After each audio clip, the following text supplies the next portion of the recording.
The listening part of the occupational English test has 3 parts, and in each part you will hear a number of different extracts. At the beginning of the test, you will hear a beep sound. You will have time to read the questions before you hear the extracts. You will hear each extract once only. You have to complete your answers as you listen. At the end of each test, you will be given 2 minutes to check your answers. Part A. In this part of the test, you will hear 2 different extracts. In each extract, a healthcare professional is talking to his patient. For questions 1 to 24, complete the notes with the information you hear. Now, look at the notes for extract 1.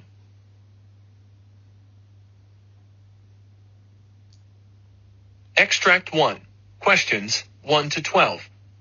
You hear a physician talking to a new patient called Mrs. Delilah.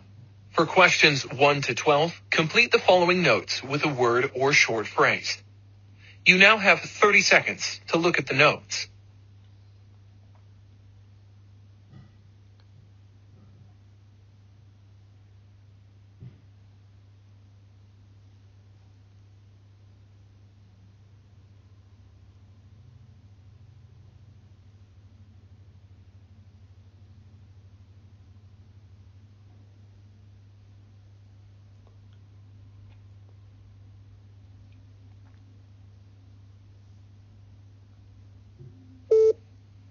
Hello, doctor. Yes, Miss Elissa. What's your problem? I'm getting acne from continually washing the area around my chin, right temple, and left temple, and the condition is still worsening. What's your age? 19. How old were you when you started your period? Well, it was when I was 13. And can you describe the length of your cycle? Once in 24 days, and it lasts for almost 6 days. Would you describe the flow as light or thick? It's light. Do you use any medication? Yeah, I take the oral contraceptive pill. Are you allergic to any drugs? Yes, allergic to penicillin. I feel difficulty in breathing. What are the medicines you are taking? Elissa 28, 20 mcg, 0.10 milligram tablet. Is anyone in your family prone to any disease? Yeah, my mom has stress disorder and anxiety. Do you smoke or drink? I don't smoke, but I drink socially. You drink caffeine? Yeah, 4 servings a day. Your diagnosis report shows you have symptoms of periodic reddening of face, acne problems, and allergies. And a diagnosis of epicrine and apocrine glands shows no evidence of hyperhidrosis, chromhidrosis, or bromhidrosis. But your face shows keratotic papule. I would suggest you go for antibiotic therapy. Take a tetracycline, 250 milligram capsule. I would also suggest you take an oral antibiotic therapy with doxycycline, 100 milligrams a day. Doctor, why does the acne occur? Acne is a skin condition that happens when your hair follicles become clogged with oil and dead skin cells. It often results in blackheads or pimples, whiteheads, and often appears on the face, chest, forehead, chin, shoulders, and upper back and shoulders. Acne is most common among teenagers, like you. The androgen hormones increase during puberty, causing the sebaceous glands to enlarge and secrete more sebum. Hormonal changes during pregnancy and the use of oral contraceptives also impact sebum secretion. Moreover, low amounts of androgens circulate in the blood can still worsen acne. Medications such as drugs containing corticosteroids, testosterone, or lithium worsens the disease. Which food should I avoid, doctor? Certain dietary factors, such as skim milk and carbohydrate-rich foods such as bagels, bread, and potato chips, worsen acne. Can you recommend any effective foods for acne? You must stop eating processed sugar, caffeine, dairy products, and processed foods. And you should include foods that are rich of antioxidants, anti-inflammatory compounds, and other acne-fighting nutrients. Foods such as blueberries, sweet potatoes, green tea, carrots, cilantro, spearmint, oats, apples, barley, and mustard greens. Okay. Thank you, doctor. Thank you.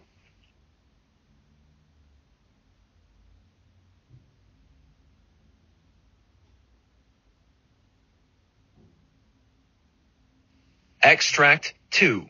Questions 13 to 24. You hear a physician talking to a patient. For questions 13 to 24, complete the following notes with a word or short phrase. You now have 30 seconds to look at the notes.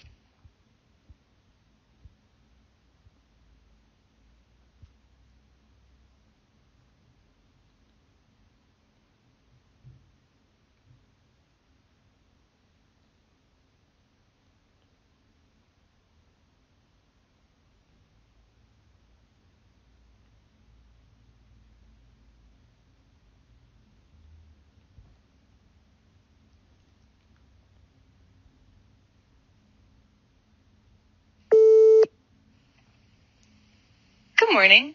I've got an appointment with Dr. Gonzalez at 8:30. Okay, please be seated. Let me check with your record. In the meantime, please sign in and be seated. Margaret Nicholson? I'm here. Follow me to room number 3, please. Here we are. What's the reason for your visit today? Well, lately, I've been feeling really tired, and often I get frequent headaches and an upset stomach. Moreover, I've been getting a persistent cough for like the last 3 weeks. When did these symptoms start? I started feeling tired all the time about 2 months ago. Then, a few days after that, the headaches started. I got the upset stomach long before feeling the tiredness. Are you taking any medications? Only vitamins. What vitamins are you taking? I am taking vitamin C, and a multivitamin tablet daily. Okay. Let me examine your vital signs. How am I doing? Everything is normal.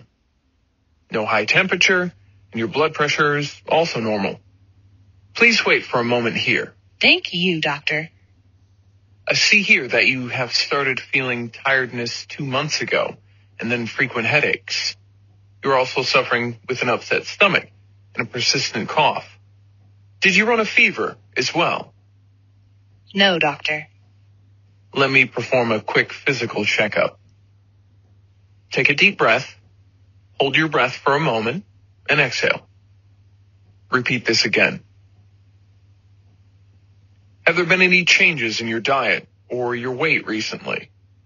My diet is the same, as usual. However, I lost 5 pounds very recently. Did you ever suffer from insomnia? Well, it is pretty hard for me to fall asleep. I also wake up often during the night. Do you drink or smoke? No, doctor.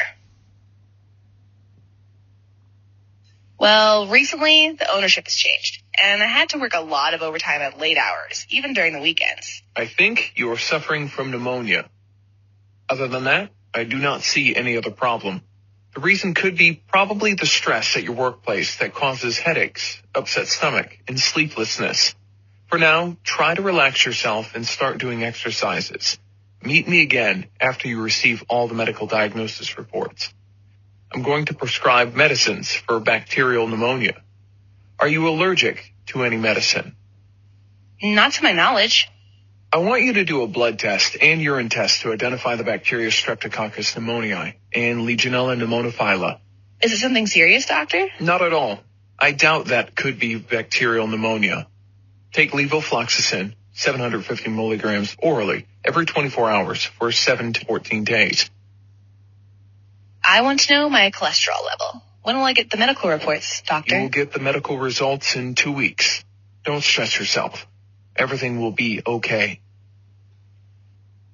Can pneumonia be prevented, doctor? In most of the cases, pneumonia can be prevented.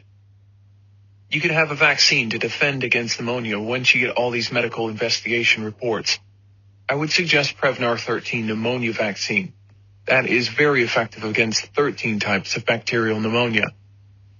What foods should I include in my diet, doctor? Have plenty of fruit juice and fresh fruits, yogurts, milkshakes, smoothies.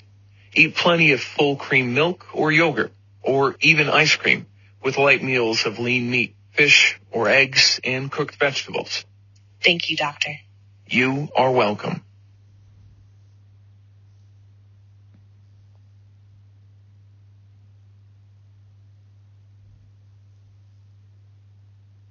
This is the end of Part A.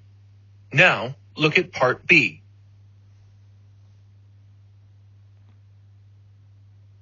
Part B. In this part of the test, you will hear 6 different extracts. In each extract, you'll hear people talking in a different healthcare environment. For questions 25 to 30, choose the answer A, B, or C, which fits best according to what you hear. You will have time to read each question before you listen. Complete the answers as you listen to the audio. Now look at question 25. You hear a physician explaining to his nurse about skin cancer. Now, read the question.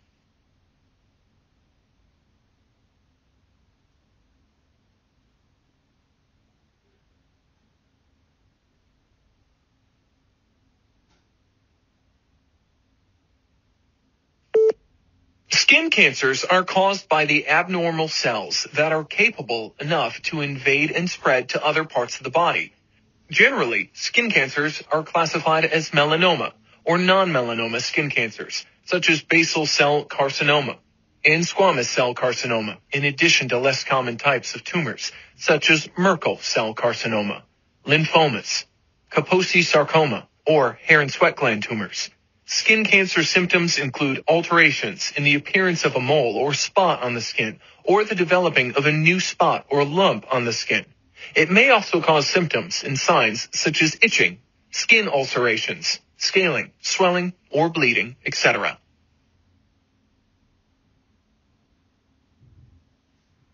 Question 26.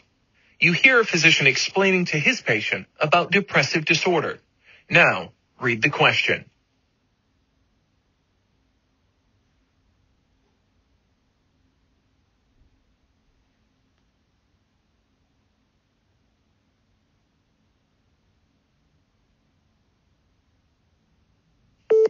Depression is a sickness involving the body, thoughts, and mood that severely impacts the way a person sleeps, eats, behaves, and the way one feels about oneself.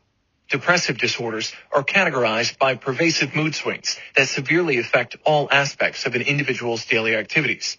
A depressive disorder is not just a mood swing, but it is more of a case of persistent sadness. Certain symptoms of depression include feelings of worthlessness, helplessness, hopelessness, guilty feeling, lack of interest, irritability, loss of appetite, loss of energy, self-loathing, sleep disorders, etc.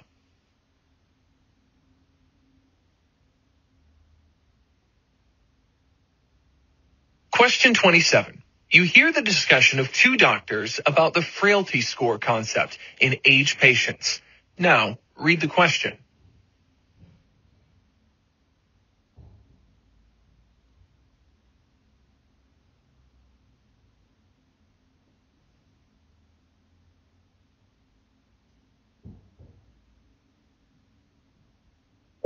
Doctor, should frailty be considered before any operation in an older person? Frailty is not just a phrase, but a health metric that should be performed before the surgery to any older person. I think the frailty score is a very good concept. It may dictate the objective of the surgery. The frailty score concept relates to the inexorable decline of physiological reserve that is a normal consequence of the aging process. We must consider that a healthy 60-year-old will not be as fit as a healthy 40-year-old individual. When faced with the necessity to have surgery, the frailty concept really is more objective. Frailty can be simply evaluated with a walking test, such as a very slow walk speed or an inability to walk very far, giving a good approximation. Both patient and loved ones should consider the consequences of surgery before the procedure begins, especially in the frail.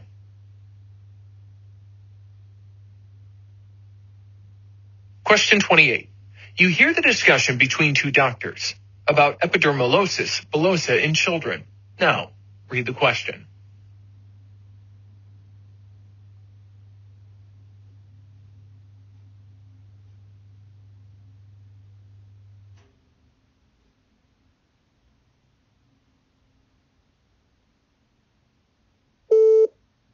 Doctor, could you please explain to me the severity of epidermolysis bullosa in children?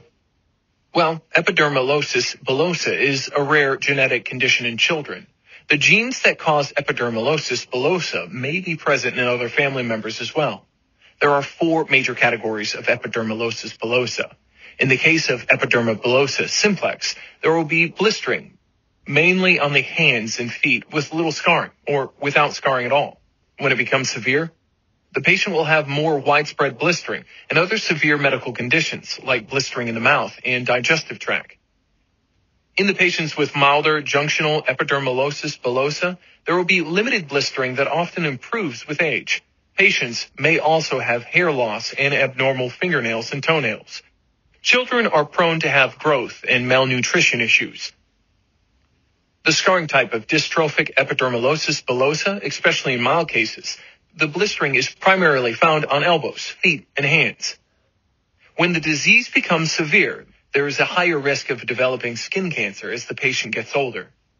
In the case of Kindler syndrome, the patients have an increased sensitivity to sunlight, in addition to blistering.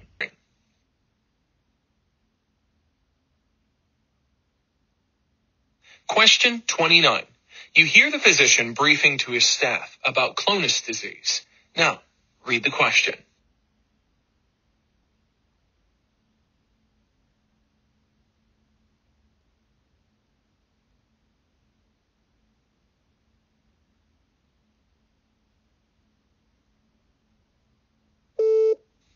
Clonus is a neurological condition that is suffered when the controlling nerve of the muscles are damaged, causing involuntary muscle contractions.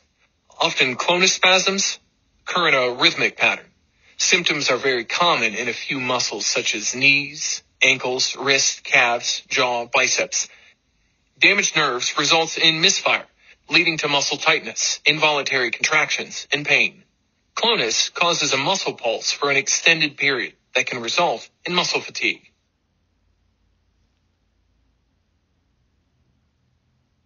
Question 30. You hear the discussion between 2 doctors about how to cope with delirium in patients in ICU. Now, read the question.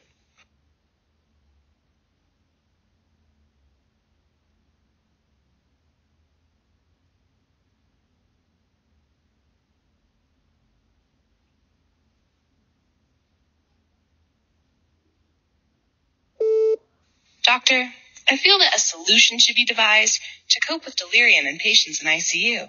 What do you think? Haloperidol has been used for a long time in patients in ICU in an attempt to prevent delirium, a very severe and sometimes persistent acute confusion. According to a recent study, haloperidol is ineffective. Delirium is extremely prominent since it's strongly associated with cognitive impairments for a long term. Significantly, medications are the means that patients approach often. However, unfortunately, it's demonstrated that medications aren't the right approach always, or at least the haloperidol. Nevertheless, for delirium, there's not going to be a miracle in terms of medications.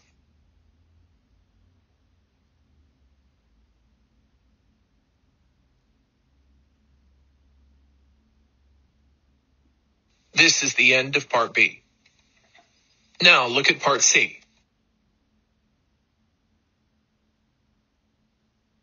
Part C.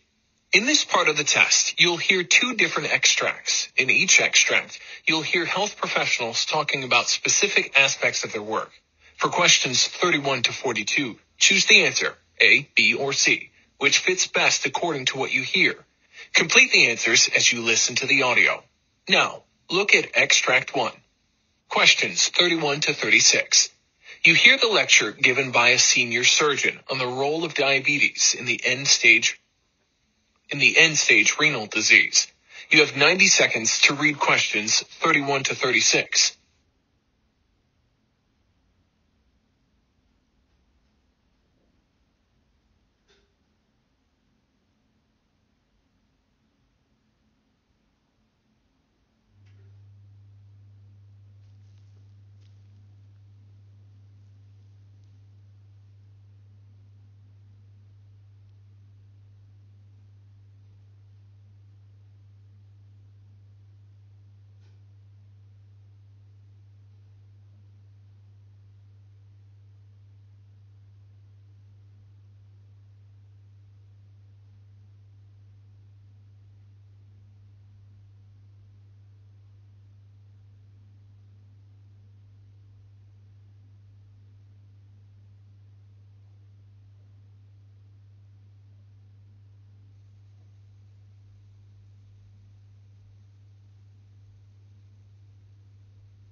role of diabetes in the end-stage renal disease. Of late, diabetes has become the primary cause of end-stage renal disease worldwide. This is due to the fact that diabetes, especially diabetes type 2, is increasing. Approximately 45% of new patients receiving dialysis in the U.S. are diabetic. Early diagnosis of diabetes and early intervention are crucial to prevent the progression towards renal failure, seen in a significant percentage of type 2 diabetic patients and in many type 1 diabetics. The presence of microalbuminuria is the early clinical evidence of diabetic neuropathy, defined as the appearance of low but abnormal levels of albumin in the urine. The characteristics of diabetic neuropathy are a decline in glomerular filtration ratio, progressive increase in proteinuria, hypertension, and a high risk of cardiovascular morbidity. Therefore, the evidence of microalbuminuria should trigger diagnosis for possible vascular diseases and aggressive intervention to cope with all cardiovascular risk factors in diabetics type 1 and 2. The natural history of diabetic neuropathy progresses slowly over the years. In type 1 diabetes, microalbuminuria occurs after 5 years, and the end-stage renal disease develops in 50% of type 1 diabetics. Whereas type 2 diabetics has a more variable course. Very few patients with microalbuminuria progress to advanced renal disease. Without intervention, approximately 20% of patients of type 2 diabetes develop an end-stage renal disease. However, due to the increased number of type 2 diabetes patients compared to type 1 diabetes, the maximum number of patients on dialysis are type 2 diabetics. There are many factors which account for the pathophysiological of diabetic neuropathy. Primarily anatomical and structure changes in the kidney result in increased glomerular capillary pressure in diabetes, which is associated with hyperfiltration at the glomerulus. The next factor is the glucose that can increase the formation of advanced glycosylation end products by inversely binding to proteins in kidneys and circulation. Over the years, these formed advanced glycosylation end products, which stimulate the growth and fibrotic factors contributing to overall renal damage.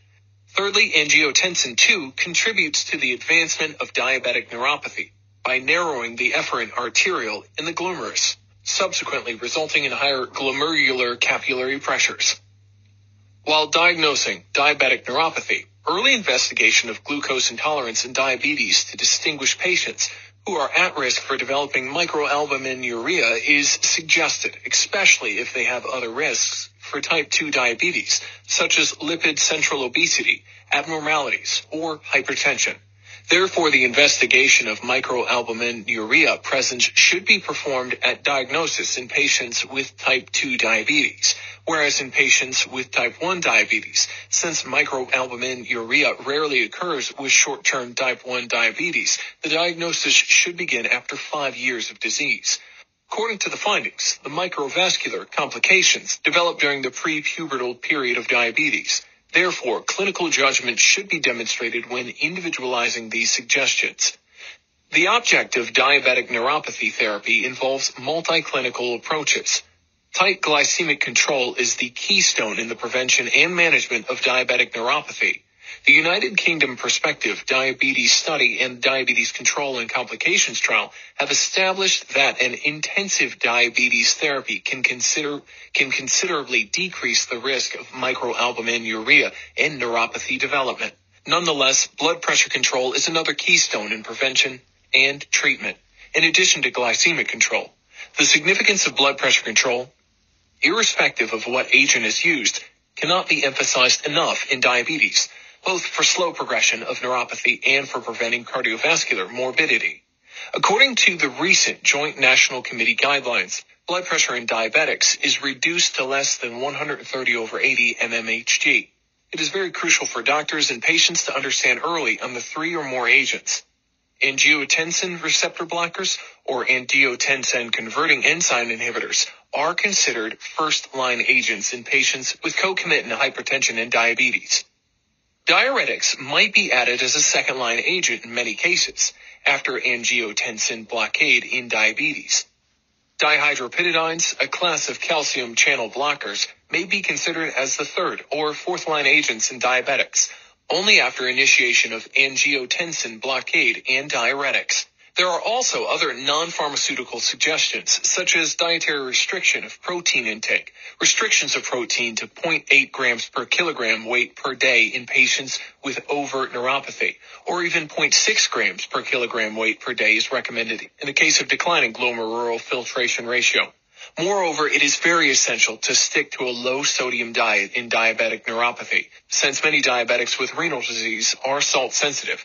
Therefore, restricting salt intake will certainly help in reaching blood pressure goals, with secondary benefits of regression of left ventricle hypertrophy, decreased stroke risk, and reduction in proteinuria.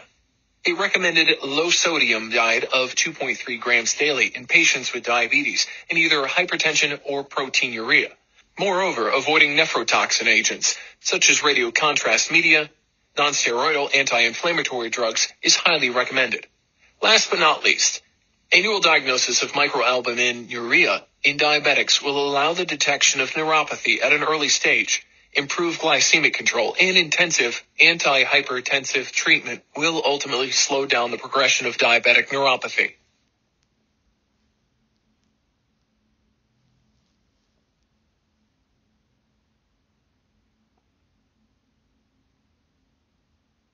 Now look at Extract 2, questions 37 to 42. You hear the instruction given by a physician to his staff about a senior surgery on alpha and beta thalassemia.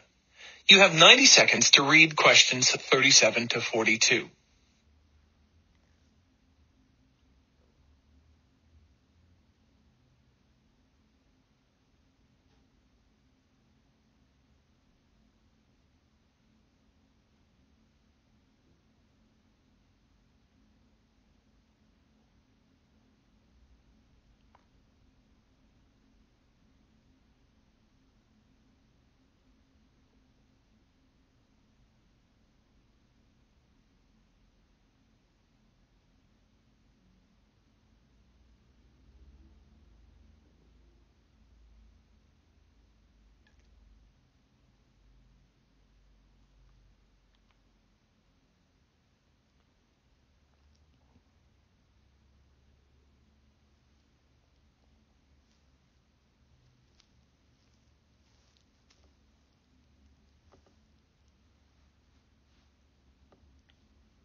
Alpha and beta thalassemia.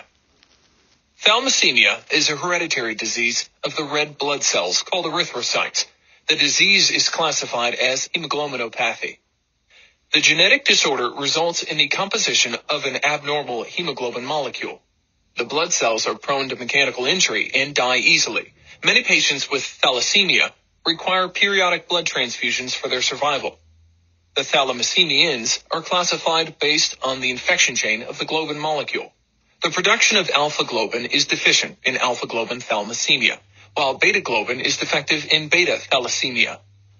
Alpha Thalamusemians lead to excess gamma chains in newborns and excess beta chain production in adults. The excess beta chains produce unstable tetramers with abnormal oxygen dissociation curves. Alpha globin has 4 genetic loci and die easily. Many patients with thalassemia require periodic blood transfusions for their survival. The Thalamusemians are classified based on the infection chain of the globin molecule. The production of alpha globin is deficient in alpha globin thalassemia, while beta globin is defective in beta thalassemia. Alpha Thalamusemians lead to excess gamma chains in newborns and excess beta chain production in adults. The excess beta chains produce unstable tetramers with abnormal oxygen dissociation curves. Alpha globin has 4 genetic loci. The more of these loci are defective or affected by the mutation, the more serious the manifestation of the disease will be. Missing one loci or abnormal gene makes a child a silent alpha thalassemia carrier. Silent alpha thalassemia carriers develop no symptoms or signs of the disease, however are able to pass thalassemia on to their children. Missing 2 loci or mutated genes is a condition called alpha thalassemia minor, or having alpha thalassemia trait. In this condition, the red blood cells may be smaller than normal, called microcytosis, and at times may have very mild anemia. The condition of missing 3 loci or mutated genes is called hemoglobin H disease. Symptoms and signs will be moderate to severe. In the case that all 4 loci are affected, the fetus cannot survive once outside the uterus, resulting in stillbirth with hydrops fetalis. Even if it is born alive, it will die shortly after birth. Beta-thalassemia occurs when the gene that controls the secretion of beta-globin is defective. Beta-thalassemia can result in anemia ranging from mild to severe and is very common in people of African, South Asian, and Mediterranean descent. Alpha-globin, along with beta-globin, is one of the proteins that composes hemoglobin. Beta-globin is made on chromosome 11. Beta-thalassemia is classified into 3 major categories depending on the number of mutated beta-globin genes and the intensity of the mutations. Beta-thalassemia trait or beta-thalassemia minor occurs when one of the beta-globin genes are mutated. Typically, patients with this condition have very mild signs and symptoms that don't require any treatment. However, they can pass on thalassemia to their children. Usually, the patients are mildly anemic and their red blood cells are smaller than normal, a condition called microcytosis. Beta-thalassemia major occurs when both of the beta-globin genes are altered and the mutations are severe. This is the most severe condition of beta-thalassemia. Children with beta-thalassemia major often appear healthy immediately after birth, but start developing symptoms within the subsequent 2 years of their life. This condition results in severe symptoms with life-threatening anemia, requiring periodic blood transfusions. Mutations of both the beta-globin genes may also result in beta-thalassemia intermediate. However, the mutations are less severe than beta-thalassemia major. Patients with this condition usually have moderately severe anemia and at times require periodic blood transfusions.